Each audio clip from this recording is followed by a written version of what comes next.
Welcome to another edition of Challenge Problem. So we're going to be looking at another kinematics situation. So here you've got a shuttle flying in space, he's applying some thrusters, and we figure out there's a change in position. Your goal is to determine the acceleration of the object during the time. But more importantly, you also have to include an accurate velocity time graph.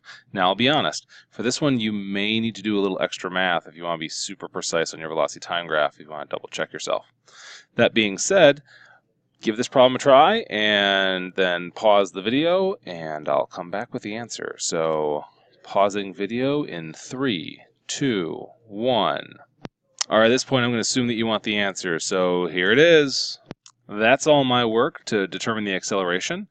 As you can see, I listed my givens. I then chose the appropriate model, and then I substituted and solved. Yay, algebra.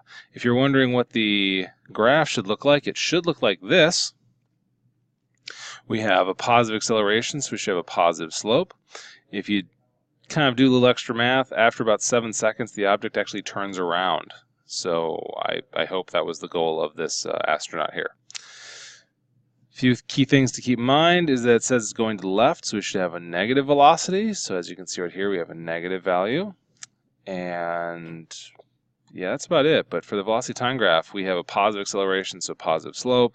And the object does actually turn around. So if you stayed down here and just went up to here, be careful because you should be able to check to see what your displacements were.